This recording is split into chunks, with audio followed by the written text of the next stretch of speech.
बिस्मिल्लाहिर्रहमानिर्रहीम। नाज़रीन, प्रोफेसर हकीम या मोहम्मद खलील आपके पास एक नई वीडियो के साथ हाज़िर हैं।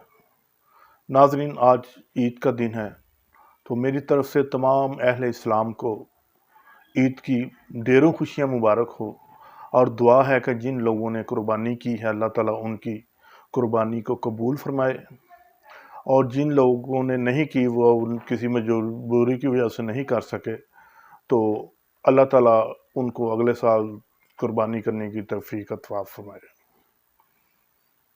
नाजरीन, जैसे कि ईद उल ज़ुहा बड़ी ईद पे कुर्बानी की जाती है, गोश्त का बहुत ज़्यादा इस्तेमाल होता है और उसकी वजह से काफ़ी प्रॉब्लम भी देखने में आते हैं।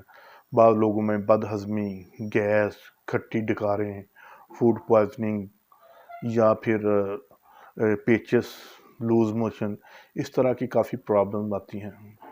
तो इसके लिए हम आपको एक कावा बताएंगे जो कि आप गोश्त के बाद इस्तेमाल करें तो इंशाल्लाह आपको ये प्रॉब्लम है वो काफ़ी हद तक नहीं होंगी।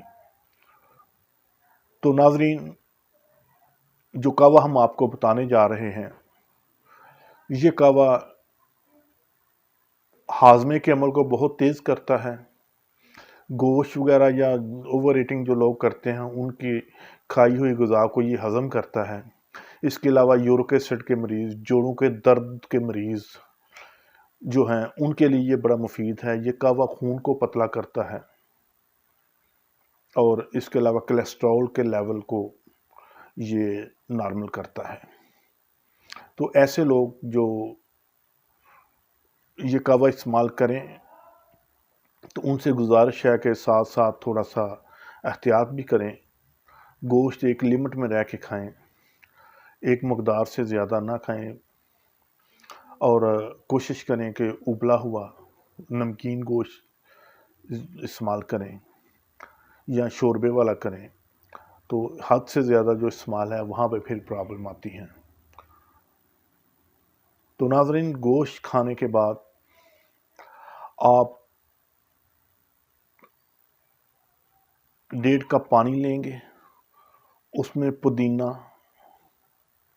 सुंड, अजवाइन, तेज़पात और छोटी इलायची, ये आप बराबर वज़न लेके सब तो उनको मोटा मोटा कूट के किसी बोतल में महफूज कर लें। तो चम्मच का तीसरा हिस्सा 1/3 टीस्पून चाय वाला जो चम्मच घरों में इस्तेमाल होता है वो 1.5 कप पानी में आप डाल के इसको उबालें। जब 1 कप रह जाए तो इसको पुन के इसमें चीनी या शहद मिला के या गुड़ मिला के आप इस्तेमाल करें तो बहुत ज़्यादा मुफीद है। शुगर वाले मरीज़ इसमें चीनी ना इस्तेमाल करें, तो हिस्बे ज़ायक़ा इसमें नमक आप इस्तेमाल कर सकते हैं। अगर ब्लड प्रेशर है तो फिर इसमें नमक भी ना इस्तेमाल करें, आप इसको वैसे ही इस्तेमाल करें, तो ये बहुत मुफीद है। नाज़रीन, ये उन लोगों के लिए जो गैस, बदहज़मी, खट्टी डकारें और हाजमे की ख़राबी के मरीज़ हैं, यूरिक एसिड के मरीज़ हैं, उन लोगों के लिए ये कावा तजवीज़ किया जाता है।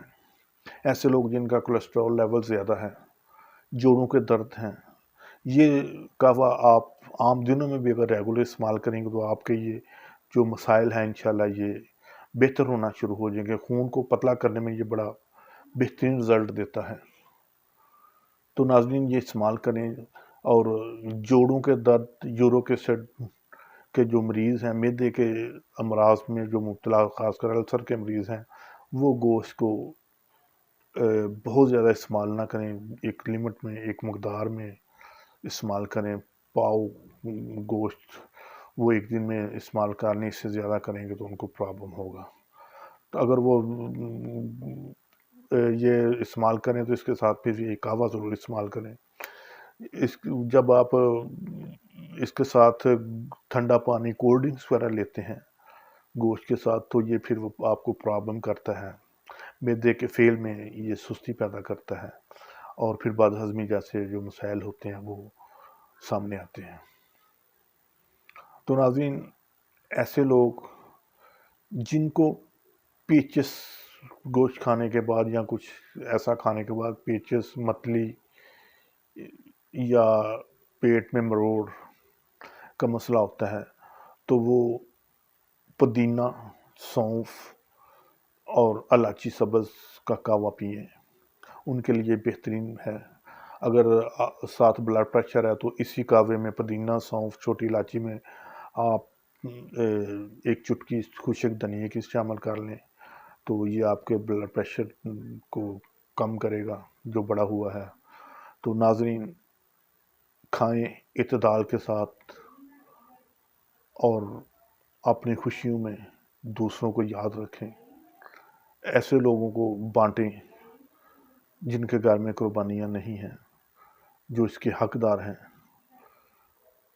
اسی دعا کے ساتھ کہ اللہ تعالی ہمیں دوسروں کے لیے آسانیاں پیدا کرنے کی توفیق عطا فرمائے تاکہ قدرت ہمارے لیے آسانیاں پیدا کرے۔ اجازت چاہوں گا۔ السلام علیکم۔